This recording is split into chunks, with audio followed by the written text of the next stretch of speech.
This was the aircraft that got us into the Indian Air Force. It was the one that taught us the basic skills of flying. We still remember those days, and if there was a single day that we won't fly, it felt that there was something missing. जैसे नाश्ता नहीं किया हो, जैसे कुछ किया नहीं हो. It was that kind of emotion. So it was a wonderful time that we spent flying this aircraft. बहुत इमोशनल है आज, और 1999 में जून में मैं कमीशन हुआ था, और ये मेरा प्रथम फाइटर जेट एयरक्राफ्ट था. इसके साथ जो साथ मिला इस जहाज का, वो एक मैं कह सकता हूँ कि भूल नहीं सकता हूँ कभी. ये 90 डिग्री एंगल पे जो टेक ऑफ के टाइम पे 90 डिग्री एंगल पे क्लाइंब करके एरोबेटिक्स करता है. ये स्पेशलिटी किसी और जहाज के अंदर नहीं है. This is one of the finest plane. इसने हमारी जिंदगी बदल दी. Because of this aircraft we work here on this for 15 years. The experience which we took with this aircraft marvellous, and we hope कि तेजस इसकी जगह ले. बहुत अच्छा लग रहा है. बहुत लंबा समय बिताया मैंने MiG-21 के साथ में. बहुत अच्छी मेमोरीज है मेरी, और बहुत खुशी है कि यहाँ पे वापस आया और उस एयरक्राफ्ट को देखा जिसके साथ मैं बड़ा हुआ हूँ और ग्रो किया हूँ. Now, MiG-21 has been a part of us. Like, when we started flying, this was the aircraft that got us into the, Indian Air Force. It was the one that taught us the basic skills of flying. So every fighter pilot who has been here mostly has flown through this aircraft. They say it was unforgiving, but the experience was very enriching. It was one of its kind, and we still remember those days. And if there was a single day that we won't fly, it felt that there was something missing. जैसे नाश्ता नहीं किया हो, जैसे कुछ किया नहीं हो. It was that kind of emotion. So it was a wonderful, time that we spent flying this aircraft. Do you think that LCA will take forward this journey? See, there are two different aspects to itself. MiG-21 in its own time was manufactured for a purpose, and LCA has come up for a purpose, and both are equally potent, and they both have served their own, purpose, what they were there for. So I think it will do the justice, and it's an indigenous aircraft. LCA, it's got a long way to go. बहुत emotional है आज, और 1999 में जून में मैं commission हुआ था, और ये मेरा प्रथम फाइटर जेट एयरक्राफ्ट था, और इसमें मेरा तकरीबन 723 घंटे का एक्सपीरियंस है. मैंने लो लेवल फ्लाइंग की है, एयर टू ग्राउंड फायरिंग की है इसी जहाज पे. जो बेसिक फाइटर फ्लाइंग है वो इसी जहाज पे सीखी, और फिर तकरीबन 6 साल तक मैं इस वायुयान को मैंने उड़ाया है. 750 घंटे के करीब मेरा एक्सपीरियंस है, और उसके बाद मैं MiG-27 भी उड़ाया.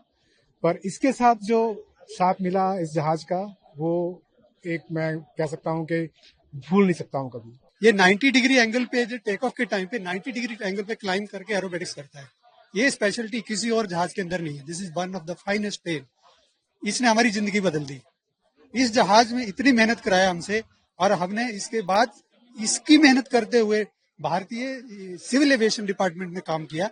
एज ए डिप्टी डायरेक्टर वहां से रिटायर हुआ, and he still working in the IndiGo. It is because of this aircraft we work here on this for 15 years. The experience which we took with this aircraft marvellous, and we hope कि तेजस इसकी जगह ले, and we give very good feedback. Emotional for all of you. Very emotional, very emotional, very emotional. The youngsters who we both are trying to be on process of the pilot, and they will. We advise the youngsters. They should explore the Air Force capabilities. Keeping this as a base, they can induct themselves in the Indian Air Force as a pilot, as a technician, as an engineer, as a ground staff. One of the finest future in the air force. उसके लिए thrill होना चाहिए, मन में लगन होनी चाहिए, तो बहुत अच्छा लगता है. Thank you so much. ये हमारे लिए बहुत ही इमोशनल मोमेंट है वाकई. This was a backbone of the air force, and we did lot of flying in this aircraft. Lovely flying this aircraft. और अब क्योंकि टेक्नोलॉजी चेंज हो गई है, this aircraft can not sustain in the present scenario, so of course it has to retire. Youngsters जो आने वाले time पे फ्लाई करने वाले हैं, स्पेशली कुछ नया करने को मिल रहा है, नए बहुत सारे एयरक्राफ्ट सब आ गए, उनके लिए कोई स्पेशल मैसेजेस देना चाहेंगे?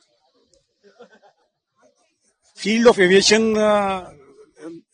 बहुत ही टेक्नोलॉजिकल एडवांसमेंट से भरी हुई है, तो मैं तो यही कहूँगा कि all youngsters should continue to learn about the new technologies, keep abreast of the new things happening, and so that when these technologies come in our Air Force, they don't find it difficult to adapt to them. Yes, I'm an ex-Air Force officer, retired. I'm Squadron Leader Supriya Bhosle. और मैंने इस जहाज में as a AEM officer काम किया है और इसी जहाज के साथ मतलब मेरा एयरफोर्स का करियर शुरू हुआ और इसी जहाज के साथ मतलब बहुत सारे मिशंस हमने टैगडी में tactics and air combat development establishment में हमने पूरे किए हैं, जिसमें ग्रुप कैप्टन शुभांशु शुक्ला भी मौजूद थे। तो I have been privileged serving this mighty aircraft, and in the history of probably 60-62 years. बहुत अच्छा लग रहा है, बहुत लंबा समय बिताया मैंने MiG-21 के साथ में, बहुत अच्छी मेमोरीज है मेरी और बहुत खुशी है कि यहाँ पे वापस आया और उस एयरक्राफ्ट को देखा जिसके साथ मैं बड़ा हुआ हूँ और ग्रो किया हूँ। और उसकी लास्ट फ्लाइट सेरेमनी बहुत ही बिफिटिंग सेरेमनी मैं कहूँगा, बहुत अच्छे से ऑर्गेनाइज की गई और सारे जितने साथी थे उनसे मिलकर भी बहुत अच्छा लगा।